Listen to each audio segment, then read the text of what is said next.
सम्मान्य सभामुख महोदय, हामी देश कोभिड-19 को कारणले आक्रान्त भइरहेको जनता पीडामा छटपटाइरहेको एउटा विशेष परिस्थितिमा आज बाध्यात्मक रूपमा यो विशेष प्रकारको अधिवेशनमा उपस्थित भएका छौं र सरकारको बारेमा छलफल गर्दैछौं। सबभन्दा पहिला त म कोभिड-19 को दोस्रो लहरको कारण मृत्युवरण गरेका सम्पूर्ण मृतकहरूप्रति हार्दिक श्रद्धासुमन प्रकट गर्न चाहन्छु।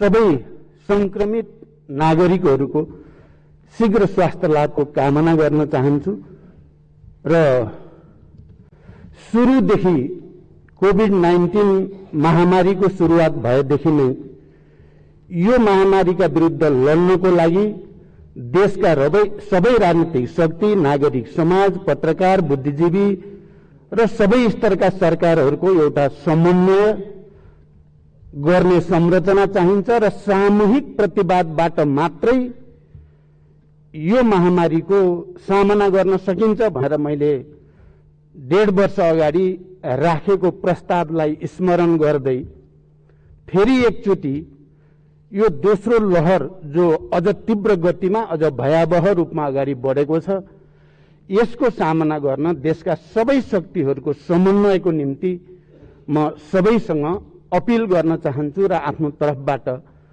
त्यसमा पूर्ण सहयोग रहने प्रतिबद्धता व्यक्त गर्न चाहन्छु। यति भनिसकेपछि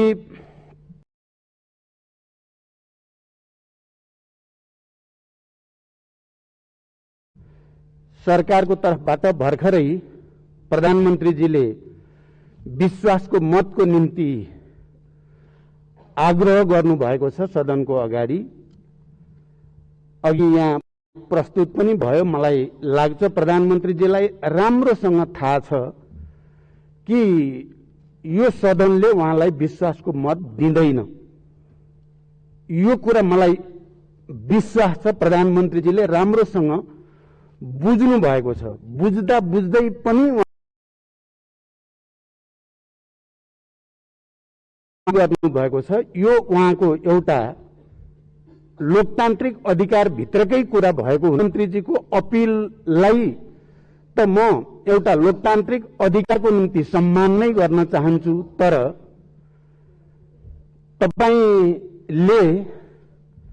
तपाईको नेतृत्वमा सरकार गठन भएदेखि गतिविधिहरूको समुच्चय हेर्दाखेरि विश्वासको मत प्राप्त गर्ने कुनै स्थिति छैन र मैले हाम्रो दलको तर्फबाट, आफ्नो पार्टीको तर्फबाट बरु सम्माननीय प्रधानमन्त्रीजीलाई मैले जस्तो कि संसद पुनर्स्थापना भएकै दिन बडो गम्भीरताको साथ भनेको थिए, तपाईले को आधारमा राजीनामा दिएर नयाँ सरकारको गठनको बाटो प्रशस्त गर्नु सबभन्दा उपयुक्त हुन्छ भन्ने सुझाव मैले राखेको थिएँ। म आज यो सम्मानित सदन अगाडि पनि सम्माननीय प्रधानमन्त्रीजीलाई मैले हिजो बहस गर्दा भनेको थिएँ, एनफ इज एनफ। तपाईले अहिले पनि राजीनामा दिएर नयाँ सरकार गठनको निम्ति बाटो प्रशस्त गरिदिनु नै लोकतान्त्रिक मूल्य मान्यता, संविधानको मर्म भावना अनुकूल हुन्छ भनेर म तपाईलाई सुझाव राख्न चाहन्छु। म आज संविधान बनाउने बेलाको स्थितिबारे थोरै यो सम्मानित सदनको ध्यान आकर्षित गर्न चाहन्छु। सभामुख महोदय, हामीले विगत धेरै वर्षको संसदीय अभ्यासमा देखिएका विसंगतिहरू, विकृतिहरू र समस्याहरू, अराजकता र थुप्रै चीजहरूलाई विचार गरेर नै संविधानमा हामीले कम्तीमा एउटा सरकार गठन भइसकेपछि त्यसले निश्चित अवधि निर्वाध रूपमा काम गर्ने अवस्था बनोस् भनेर व्यवस्था गर्यौं। सकेसम्म एउटा सरकार निर्वाचित भएर गठन भइसकेपछि त्यसले 5 वर्ष काम गर्ने वातावरण बनोस् भनेर नै संविधानको 76 1 2 3 4 5 भनेर जे प्रावधानहरू संविधानमा राखियो त्यो संविधान बनाउने बेलाको हामी सबैको चिन्ता चासो र तत्परता केमा थियो भने इतिहासका विसंगतिहरूको पुनरावृत्ति हुन नपाओस्, अबको नेपाल एउटा स्थायित्वतिर जाओस्, संघीय लोकतान्त्रिक गणतन्त्र नेपाल र नयाँ संविधान अनुसारको नेपाल विकास र समृद्धिको नयाँ युगतिर निर्बाध रूपले जाने वातावरण बनोस् भनेर नै त्यो कुरा राखिएको थियो।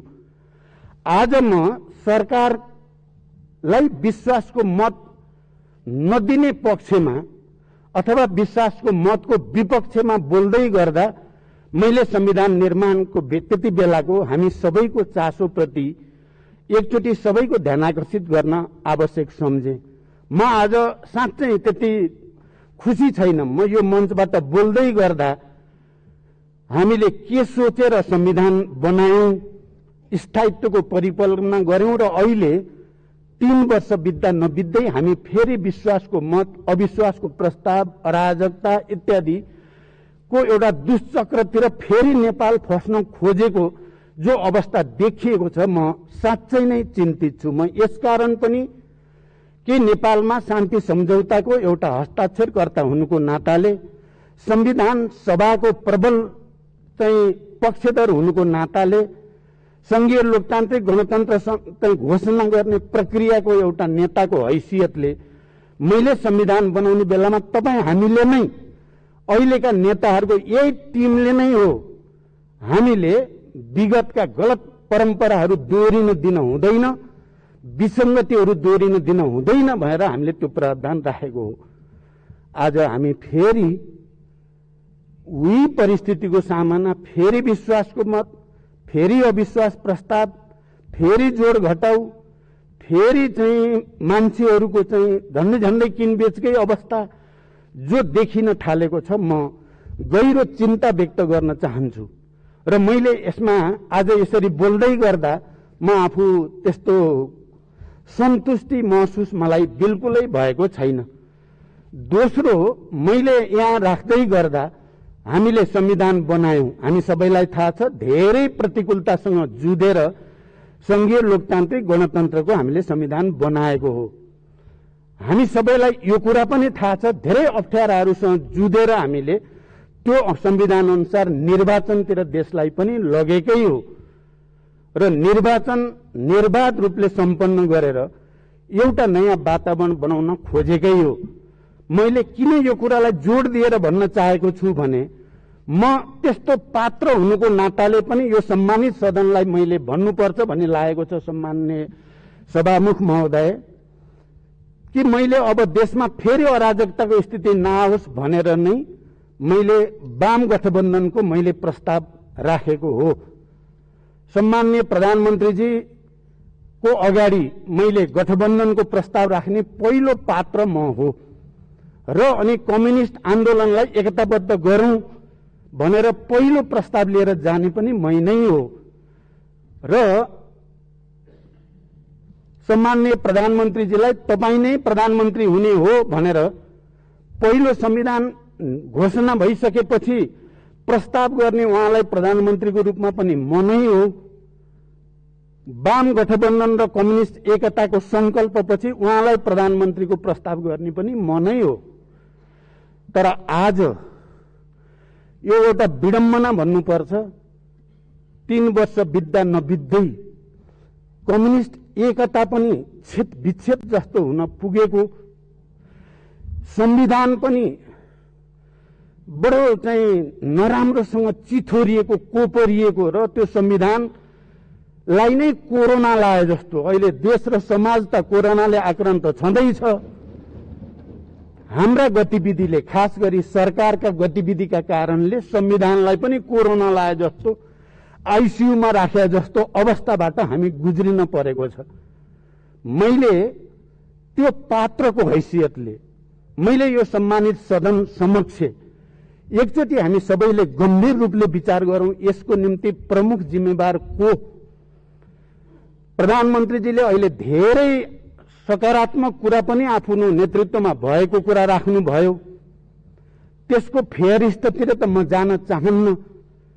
तर आज देशमा जुन सङ्कटहरू देखा परेको छ, संविधानमाथि सङ्कट, राष्ट्रिय स्वाधीनता माथिका समस्याहरू, लोकतान्त्रिक प्रणालीमा सङ्कट, कम्युनिस्ट आन्दोलनमा सङ्कट, एकताको एउटा महान र असाधारण पहल कदमीमा सङ्कट मुख्य रूपमा कसको कारणले आयो प्रधानमन्त्रीजी?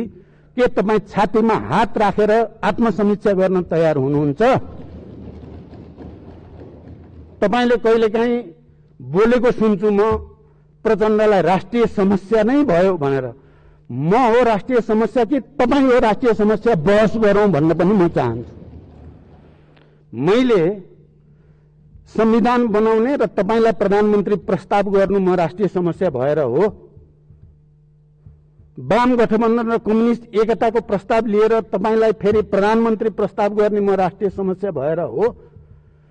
मैले तपाईसँग पार्टीभित्र बहस गर्दा कहिले तपाईको कुन कार्यक्रमलाई मैले कहाँनिर व्यवधान गरेँ? तपाईले ठोस रूपमा कुनै जवाफ दिन सक्नुहुन्छ? मलाई लाग्छ तपाईसँग जवाफ छैन, तपाईसँग तथ्य छैन, तपाईसँग आधिकारिक र प्रामाणिक तर्क पनि छैन भन्ने मेरो विश्वास छ। बरु यसको निम्ति तपाईँ नै जिम्मेवार हो। तपाईले वाम गठबन्धन र कम्युनिस्ट एकताको पछाडिको राजनीतिक स्थायित्व, विकास र समृद्धिको हाम्रो सपनालाई तपाईले डे वानदेखि नै तुहाउनेतिर लाग्नुभयो भन्ने मेरो आरोप छ तपाईमाथि। हामी छलफल गर्दै थियौं, पार्टीभित्र बहस हुँदै थियो, विवाद हुँदै थियो। मैले प्रधानमन्त्रीको हैसियतले तपाईका क्रियाकलापहरू र पार्टी अध्यक्षको हैसियतले पनि तपाईका क्रियाकलापहरू बारे मैले टिप्पणी गरेँ, आलोचना गरेँ, विवाद गरेँ, बहस गरेँ पार्टीभित्र। पार्टीभित्रको त्यो लोकतान्त्रिक बहसलाई तपाईले पार्टीभित्रको कचिङ्गलका कारणले भनेर यो सम्मानित सदनलाई विघटन गर्ने सिफारिस गरेर न्याय गरेको हो देशप्रति, संविधानप्रति। मेरो प्रश्न छ प्रधानमन्त्रीजीलाई, तपाईको र मेरो बहस भयो, पार्टीभित्र विवाद भयो, त्यो पार्टीको आन्तरिक विषय थियो। अनि कसको रिसले कसको के भने जस्तै तपाईले हामी आपसमा भएको विवादलाई सिङ्गो देश र समाजलाई आक्रान्त हुने गरी यो सार्वभौम संसदलाई तपाईले विघटन गरेको होइन। यो संसद विघटन गर्ने मैले त भनेको थिएँ, हाम्रो संविधानले संसद विघटनको यो रूपमा परिकल्पना गरेकै छैन। त्यहाँ यो असंवैधानिक छ, अलोकतान्त्रिक छ, स्वेच्छाचारी छ, निरङ्कुश छ, यसलाई स्वीकार गर्न सकिँदैन। मैले मान्य सदस्यहरूसँग त्यति बेला भनेको थिएँ, प्रधानमन्त्रीजीले त हामी मान्य सदस्यहरू अब मर्यौ तिमीहरू छैनौ भन्नुभएको छ, तर संविधानले हामीलाई मारेको छैन, हामी जिउँदैछौँ। मैले साथीहरूलाई भने, मान्य सदस्यहरू हामी मर्यौं भन्ने नठान्नु होला, हामी जीवितै छौँ, संविधानले हामीलाई मारेको छैन। प्रधानमन्त्रीजीले मात्रै आफ्नो अहंकारको कारणले, दम्भको कारणले या आफ्नो गलत प्रवृत्तिका कारणले जबरजस्ती तिमीहरू मर्यौ भनिदिनु भए मात्रै हो। हामीले आफैले आफू मर्यौं भन्ठान्यौं भने त हामी मर्यौं, हामी मरेको छैनौं भनेर हामी अगाडि बढ्यौं भने हामी फेरि बिउतेकै हुन्छौं, जीवितै हुन्छौं। आज यो सदनमा प्रधानमन्त्रीजीले विश्वासको मत माग्नु भएको छ। यो सदनमा मलाई लाग्छ उहाँ तपाईले विश्वासको मत माग्ने पनि नैतिक अधिकार छ र प्रधानमन्त्रीजी यो सदनसँग, यी मान्य सदस्यहरूसँग तपाईलाई त्यो अधिकार छ र नैतिक रूपले? म अझ अनौठो कुरा के मान्छु भने प्रधानमन्त्रीजीले खालि यो विघटन गरेको सिफारिस सर्वोच्च अदालतले पुनर्स्थापना गरिदियो, त्यसकारण उहाँले स्वीकार्नु भयो होला भन्ने म ठान्थे। तर एक दिन सम्माननीय राष्ट्रपतिजीले बोलाएको सर्वदलीय बैठकमा प्रधानमन्त्रीजीको अभिव्यक्ति सुनेपछि चाहिँ प्रधानमन्त्रीजी त्यो अदालतको फैसला मान्न तयार हुनुहुन्न, त्योसँग सहमत हुनुहुन्न भन्ने कुरा उहाँले प्रष्टसँग राख्नुभयो। त्यसकारण आज यदि तपाईले यो विश्वासको मत प्राप्त हुँदैन, त्यसपछि म संविधानको अर्को धारामा जान्छु, त्यसपछि म फेरि यो सदनलाई विघटन गर्छु र फेरि मध्यावधिमा जाने प्रयोजनको निम्ति आउनुभएको त होइन, जनताले प्रश्न गरेका छन्, तपाईमाथि आशंका गरेका छन्। कहीँ कतै तपाईँ फेरि यो विघटनको पक्षधर भएको हुनाले त्यही विघटनको बाटो बनाउनको निम्ति तपाईँ यो विश्वासको मत लिने काम गर्नुभएको त होइन। म एक दुईटा प्रश्न यो सम्मानित सदन समक्ष राख्न चाहन्छु। सभामुख महोदय, यदि प्रधानमन्त्रीजीले इमान्दारिता साथ र जिम्मेवारी पूर्वक नै विश्वासको मत लिन चाहेको हुन्थ्यो भने जति बेला अदालतले हामी दुई पार्टीलाई अलग अलग बनाइदियो, देन एन्ड देयर तुरुन्तै उहाँले 30 दिनभित्र विश्वासको मत लिन जानु पर्थ्यो। सही कुरा, लोकतान्त्रिक कुरा त्यही नै हुन्थ्यो, किनकि 76 को 2 मा सरकार गइसकेपछि, 76 को 2 को सरकार भन्ने बनाइसकेपछि 2 अनुसारको सरकारलाई माओवादी केन्द्रले समर्थन गरेकै थिएन। गरेकै हुन्थ्यो भने पनि तपाईँ विश्वासको मतमा त जानै पर्थ्यो, किनकि तपाईँ 76-1 बाट 76-2 को प्रधानमन्त्री भइसकेपछि तपाईँ विश्वासको मत लिन जान पर्ने ठाउँमा तपाईले के भनिराख्नुभयो भने समर्थन फिर्ता किन नलिएको, समर्थन फिर्ता किन नलिएको भनिराख्नुभयो। यही रोस्टमबाट हाम्रो दलको प्रमुख सचेतक माननीय देव गुरुङले हामीले समर्थन गरेकै छैन, 30 दिनभित्र सम्माननीय प्रधानमन्त्रीले विश्वासको मत लिनुपर्ने संवैधानिक व्यवस्था हो भनेर आधिकारिक रूपमा हाम्रो धारणा राखी पनि सकिया थियो। तर तपाईले पटक पटक भनि के राख्नुभयो भने समर्थन फिर्ता किन नलिएको, समर्थन फिर्ता किन। तपाईले समर्थन छिटो फिर्ता लिइदिएदेखि तपाईँ फेरि यसलाई विघटन गर्नुहुन्छ कि भन्ने डरले हामीले समर्थनलाई रोकेर राखेको मात्रै हो। तपाईलाई यो कुरो राम्रोसँग थाहा छ, यहाँ कुनै जाल झेलको कुरा होइन, सिधा सिधा कुरा छ। तर अब खोइ अहिले के महसुस गर्नुभयो तपाईले र विश्वासको मत लिन अगाडि आउनुभयो, अनि हामीले पनि जे यथार्थ हो त्यो कुरा भन्यौं र हाम्रो समर्थन नरहेको कुराको जानकारी हामीले संसद सचिवालयलाई गराएका छौं। यस अर्थमा तपाईले यो विश्वासको मत लिने कुरा पनि स्वाभाविक लाग्दैन, प्राकृतिक लाग्दैन, तर्कसंगत पनि लाग्दैन, अलिकति नाटकीय जस्तो लाग्छ मलाई चाहिँ। दोस्रो कुरा, तपाईले जो अधिवेशन बोलाउँदा जो तरिका अपनाउनु भयो त्यो तरिका पनि लोकतान्त्रिक होइन भन्ने मेरो बुझाइ छ। किनभने नियमित अधिवेशन बस्नै पर्ने थियो। अब बजेट अधिवेशन, नीति कार्यक्रम, प्री बजेट छलफल गर्नुपर्ने बेलामा नियमित अधिवेशन बोलाएर त्यसैमा विश्वासको मत लिए हुन्थ्यो नि त। तपाईँ कहीँ ती सबै कुरा छल्नको निम्ति यो बोला त होइन भन्ने प्रश्न पनि गम्भीर रूपले उठेकै छ। तपाईँ लोकतान्त्रिक संस्था, प्रक्रिया, पद्धति र परम्परालाई छलेर अर्कै केही गर्न खोज्नु भयो हो कि भन्ने आशंका पनि मानिसहरूलाई भएको छ। किनकि विशेष अधिवेशन बोलाउने कुरा हाम्रो अहिलेको संविधानले एउटा त नियमित अधिवेशन तपाईको प्रधानमन्त्रीको सिफारिसमा राष्ट्रपतिले बोलाउने प्रावधान छ अधिवेशन बोलाउने बारे। दोस्रो, विशेष अधिवेशन बोलाउन 25% मान्य सदस्यहरूले माग गरेमा निश्चित प्रक्रिया अनुसार राष्ट्रपतिले अधिवेशन बोलाउने बाहेक प्रधानमन्त्रीले विशेष अधिवेशन प्रधानमन्त्रीका हैसियतले बोलाउने कुराको त्यति परिकल्पना गरेको मैले संविधानमा बुझेको छैन। तर तपाईले बोलाइदिनु भयो। तपाईले के समातेर बोलाउनु भयो? 101 प्रधानमन्त्रीले चाहेको बेलामा विश्वासको मत लिन सक्ने छन् भन्ने जो प्रावधान छ त्यो प्रावधानलाई तपाईले प्रयोग गर्नु भएको देखियो। अब तपाईले त्यो प्रयोग गरेको देखिएपछि हामी यसमा सहभागी हुने कुरामा त हाम्रो विमति होइन। तर तपाईले अपनाएको प्रक्रिया लोकतान्त्रिक छ, संविधान सम्मत छ। म प्रधानमन्त्रीजीलाई एकचोटि अलि गहिरो गरी विचार गर्न विशेष अनुरोध गर्न चाहन्छु। कहीं यहाँ पनि तपाईले जसरी सदनलाई गलत ढंगले असंवैधानिक अलोकतान्त्रिक र अलि स्वेच्छाचारी ढंगले विघटन गर्नु भएको थियो, त्यही रणनीति अन्तर्गत तपाईले यो गरे त होइन भन्ने प्रश्न चाहिँ मानिसहरूको दिमागमा छ, मेरो दिमागमा पनि छ। अब कामहरूको कुरा गर्दा मैले अघि सुरुमा पनि भने, प्रधानमन्त्रीजी तपाईलाई यति ठूलो ऐतिहासिक अवसर प्राप्त थियो। मैले भन्दा त तपाईलाई त्यो अप्रिय लाग्छ। म जस्तो लचिलो, म जस्तो उदार, म जस्तो भावुक मान्छेको सहयोगमा तपाई दुईचोटि प्रधानमन्त्री प्रस्तावित हुनुभयो। तपाईका थुप्रै कुरा मैले सहेरै हिँडिराखेकै थिएँ।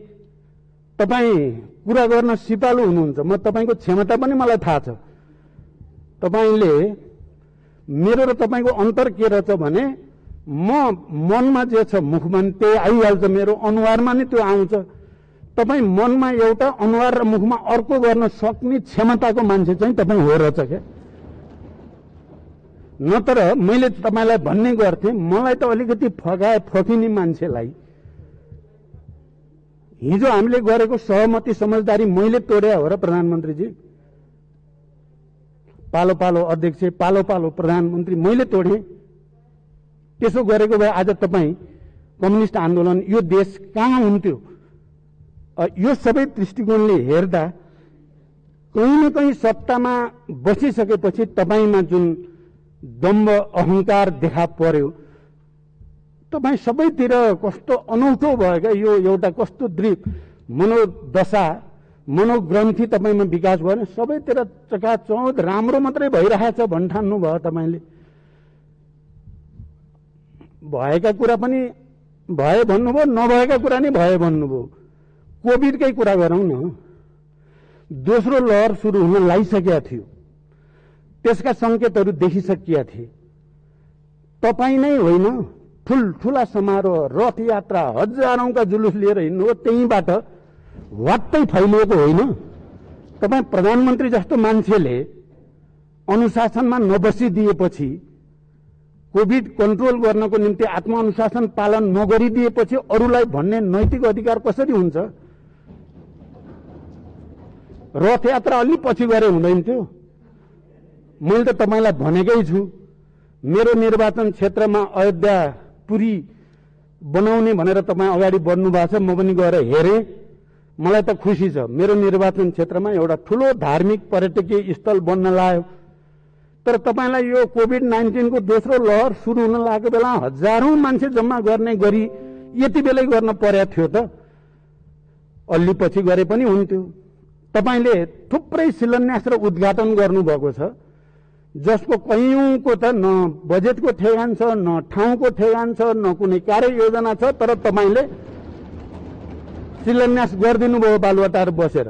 सब शिलान्यास 165 वटा रणनीतिक रोड। तर तपाईले एउटा कुरा त बिर्सिनु भएन कि 12 वटा स्मार्ट सिटीको कुरा गर्नुभयो। सबै स्मार्ट सिटी त को कुरा हो, तर उहाँले के कुरा बिर्सिनुहुन्न भने भरतपुर चाहिँ हुनुहुन्न भन्ठान्नुहुन्छ उहाँले। चितवन चाहिँ हुनुहुन्न, प्रचण्डको क्षेत्र चाहिँ हुनुहुन्न भने यस्तो पूर्वाग्रह तपाईले किन राख्नुभयो? मेरो प्रश्न छ तपाईलाई। त्यही स्मार्ट सिटी पनि त्यति पूर्वाग्रही तपाईँ हुनु पर्थ्यो र? माने यो सबैले तपाईले आत्मसमीक्षा गर्नुपर्दछ भन्ने म ठान्दछु। अब आज विश्वासको मत लिन तपाईँ यहाँ अपिल गर्दै हुनुहुन्छ सम्मानित सदन, त्यस्तो सदन जसलाई तपाईले विघटन गर्नुभएको थियो र विघटन गरेको अहिले पनि तपाईलाई सही भन्ने लागिरहेको छ। गलत गरे भन्ने तपाईलाई लागेको छैन, सर्वोच्चले भन्नुहोस् कि जसले सुकै भन्नुहोस्, तपाईलाई बेठिक लागेको छैन मनमा र तपाईँ मौका पाएपछि यसलाई फेरि विघटन गर्छु भन्ने भएको देख्छु म गलत छु भने भन्नु होला।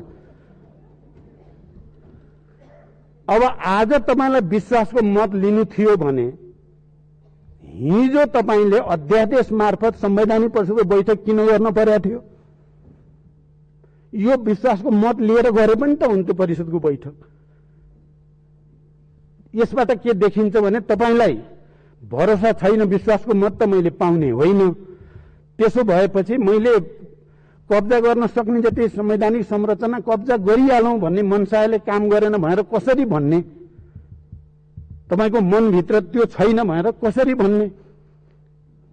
त्यसकारण यी सबै क्रियाकलापबाट तपाईले भन्नु त हुन्थ्यो, फेरि तपाईको केही कुरा म स्मरण पनि गर्छु। संविधान बनाउने बेला नै तपाईले भन्ने गर्नुहुन्थ्यो, समावेशी समानुपातिक भन्यो भने तपाईलाई थोरै थोरै इरिटेसन भएको म देख्थेँ। संघीयताको कुरा मन पर्या त होइन, आधी हुरी आयो मान्ने भन्नुहुन्थ्यो तपाईले। तपाई पावरमा भइसकेपछि यो सबलाई चाहिँ म चाहिँ मिचेर देखाउँछु भन्ने आयो क्या तपाईलाई? तपाईलाई चाहिँ म ओरिजिनल म भने त अर्कै हुँ भन्ने पो आयो कि तपाईलाई? हामीले त तपाईमा रूपान्तरण आओस् र एउटा नयाँ प्रक्रियामा नयाँ युगतिर देश जाओस्, स्थायित्वतिर जाओस्, सामाजिक न्यायतिर जाओस् भन्ने चाहेको हो। तपाईले भनिराख्नु भएको छ, प्रधानमन्त्रीजी धेरै कुरा भनिराख्नुहुन्छ। हरेक पटक यति झुलुङ्गे पुल, यतिवटा पुल, यति किलोमिटर बाटो, यति चाहिँ स्वास्थ्य सामग्री, यति डिजिटलाइजेसन, यति चाहिँ गरे भन्नुहुन्छ। तर फिल्डमा जनताले त्यो महसुस गर्दैनन्, त्यस्तो गरेका छैनन्। बरु कोभिड लागेपछि पनि स्वास्थ्य सामग्रीमा भ्रष्टाचार भएकै कुरो खाली कसैले तपाईलाई आरोप लगाएको मात्रै कुरा होइन यो। अब तपाई नै हो पनि म भन्दिनँ, मैले त्यसरी पनि भनेको छैन। तर यही सदनको सम्मानित समितिहरूको निर्णय छन्, तिनीहरूले भनेका छन् भ्रष्टाचार भयो, कमिसनको खेल भयो भनेकै छन्, लोकतान्त्रिक पद्धति अनुसारै भनेका छन् र जनतालाई त्यो शंका छ। अहिले पनि कमिसनको खेल 105 वाला खेल भएको र त्यसले गर्दा कयौं सामग्री आउनमा व्यवधान भएको कुरा स्थापित भएकै छ। यो चीज प्रति तपाई कति गम्भीर हुनुभयो? देशमा बढेको आत्महत्याको दर, त्यसलाई रोक्नको निम्ति, महिला हिंसाको दर, त्यसलाई रोक्नको निम्ति कति भयो भन्ने कुरा प्रश्न उठिराखेकै छन्। यो परिस्थितिमा तपाईकै प्रस्ताव असफल भइसकेपछि म त बडो सरल ढंगले छोड्ने खाले मान्छे पर्दो रहेछु। पहिलोचोटि प्रधानमन्त्रीबाट पदत्याग गर्दा पनि, दोस्रोचोटि पूर्व प्रधानमन्त्री माननीय शेरबहादुर देउबाजीसँग सहमति गरेर प्रधानमन्त्री छोड्दा पनि म त बडो सहज ढंगले प्रक्रिया अगाडि बढ्ने कुरा हो भन्ठान्थे। तर तपाई त यसरी च्यापेर बस्न खोजेको देखियो। तपाईं ज्यान जाला बरु कुर्सी चाहिँ छोड्न हुन्न भन्नेमा तपाई दृढ हुनुहुँदो रहेछ। अब आजकल म तपाईबाट अलिअलि सिक्न बल गर्दैछु। अलिकति त केपीजीको ममा चाहिने भयो बानी, नत्र म फटाफट जे पनि छोड्दिने गर्दा त म त कमजोर त्यसरी पो भएको छु कि क्या हो भन्ने पर्या छ मलाई। तर तपाईको चाहिँ अति भयो भन्ने मेरो बुझाइ छ। त्यसकारण पनि यी सबै विषयमा एकचोटि समीक्षा गर्न जरुरी छ। सम्माननीय सभामुख महोदय, अब धेरै कुरा भन्दा पनि आजै सक्ने भनेको हुनाले म लामो चाहिँ भन्न पनि चाहन्न। अन्तिममा प्रधानमन्त्रीजीलाई मैले सुझाव पनि भनि नै सके। अझै पनि होइन भने अहिले प्रतिपक्षी दलको नेताको हैसियतले माननीय शेरबहादुर देउबाजीले 76-2 को सरकार बन्ने सम्भावना यही सदनभित्रबाट छ र त्यो खोजिन्छ भन्न खोज्नु भएको छ। म त्यसलाई समर्थन गर्न चाहन्छु।